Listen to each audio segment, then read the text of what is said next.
Itago niyo na lamang po ako sa pangalang Lina. Hanggang ngayon daladala ko pa rin ang kwentong ito at dala ko rin ang takot na baka muling mangyari ito. Matagal ko nang hinahanap ang sagot kung paano maiiwasan ang mga ganitong sumpa. Kung may paraan ba para makaligtas ang isang tao mula sa kapangyarihan ng mga mambabarang. Pero ang lahat ng natutunan ko ay nagmula sa sariling karanasan, isang bangungot na ayaw ko sanang sapitin ng iba. Nagsimula ang lahat sa isang bagay na napakasimple, isang away lamang sa pagitan ng aking asawa, si Danilo, at ng aming kapitbahay na si Aling Rosa. Siya'y isang matandang babae. Mahina ang katawan, ngunit matalim ang presensya. Sinasabi nilang siya'y isang mambabarang, isang mangkukulam na kayang magpadala ng mga insekto upang pasukin ang katawan ng tao at pahirapan sila sa paraang kahit anong doktor ay hindi maipapaliwanag. Dati natatawa lang ako sa mga ganoong kwento, iniisip na isa lamang itong pamahiin, pero iyon ay bago ko nalaman ang katotohanan. Isang umaga nahuli ni Danilo si Aling Rosa na pumipitas ng malunggay sa aming bakuran.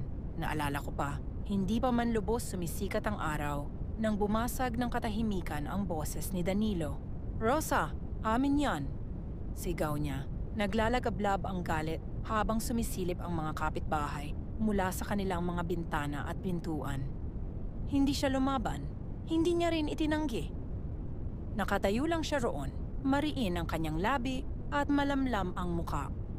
Pagkatapos, dahan-dahan niyang iniangat ang kanyang tingin kay Danilo. Hindi ko kailanman malilimutan kung paano siya tumingin. Ang kanyang mga mata, bagaman balot ng katandaan, ay nagliliyab ng isang bagay na hindi natural, isang bagay na nagpatindig ng aking balahibo kahit hindi naman ako ang kanyang tinititigan. Para bang nakita niya lampas sa laman, lampas sa buto, direkta sa pinakakaibuturan ng pagkatao ni Danilo. Ngunit si Aling Rosa ay bumulong lamang, mga salitang hindi ko naintindihan, ang kanyang tinig mababa at nanlamig ang aking tiyan sa narinig ko.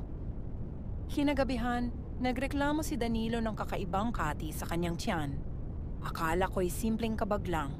Sabi niya ay para raw may gumagapang sa loob niya. Ngunit binaliwala ko lang, sinabi kong uminom siya ng salabat at magpahinga. Ngunit pagsapit ng ikalawang gabi, siya'y napayuko, hawak-hawak ang kanyang tiyan at pawis na pawis ang kanyang mukha. Bigla siyang nagising sa hating gabi, sumisigaw, paos ang boses, sinasabing may gumagalaw sa loob niya. Nanginginig ang kanyang mga kamay habang pinipis silang tiyan para bang pinipigilang lumabas kung ano man iyon. Kinabukasan, dinala ko siya sa health clinic. Sinuri siya ng doktor, nagpa-test at sinabi sa amin na wala siyang sakit, walang impeksyon, walang ulcer, wala raw problema. Nakangiti pa sila, sinabing mukhang malusog si Danilo. Pero alam kong mali sila. Hindi siya maayos. Lalong humina ang kanyang katawan araw-araw. Nawalan ng kislap ang kanyang mga mata, napalitan ng kalungkutan. Halos hindi na siya kumain, hindi rin makatulog. Ang gabi-gabi namin ay naging impyerno ng kanyang mga sigaw na umuugong sa dingding ng aming munting bahay. Habang ako na may walang magawa, kundi yakapin siya at subukang patahanin kahit alam kong wala akong magagawa. Ang pinakamasamang gabi ay nakaukit na sa aking alaala. Nakaupo ako sa tabi niya, pinupunasan ang kanyang pawis ng basang bimpo, pabulong na nagdarasal. Bigla na lang nanigas ang kanyang katawan at ibinuka niya ang bibig upang sumigaw, ngunit walang tunog na lumabas. Sa halip nakita ko ito, isang mahabang kayumangging alupihan, gumagalaw ang mga paa, kuminang sa laway, lumabas mula sa kanyang lalamunan. Napasinghap ako ng malakas, halos himatayin. Kumapang ito sa kumot at naglaho sa dilim bago pa ako makagalaw. Nanigas ang buong katawan ko. Pakiramdam ko'y pumasok ang mismong kamatayan sa aming tahanan. Mula noon, alam ko na, si Aling Rosa iyon. Siya at wala nang iba. Sa takot, humingi ako ng tulong sa isang albularyo na kilala sa mga karatig baryo. Dumating siya isang maalinsangang hapon, may daladalang mga damo, langis at rosaryo. Kalma ang kanyang mukha, ngunit ang mga mata niya ay nagsasabing alam niya ang bigat ng aming kalagayan. Nagsimula ang ritual. Napuno ang bahay ng amoy ng nasusunog na dahon at kandila. Pinisil niya ng mariin ang tiyan ni Danilo at nagsimulang magdasal ng mga salitang hindi ko kailanman narinig. Nagpumiglas ng todo ang katawan ni Danilo.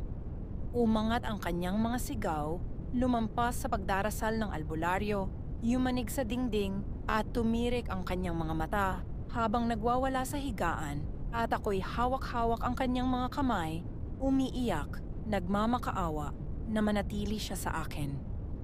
At dumating ang hindi ko malilimutan. Sumuka si Danilo ng isang makapal, parang alkitrang likido sa sahig. Nanlaki ang aking mga mata sa takot.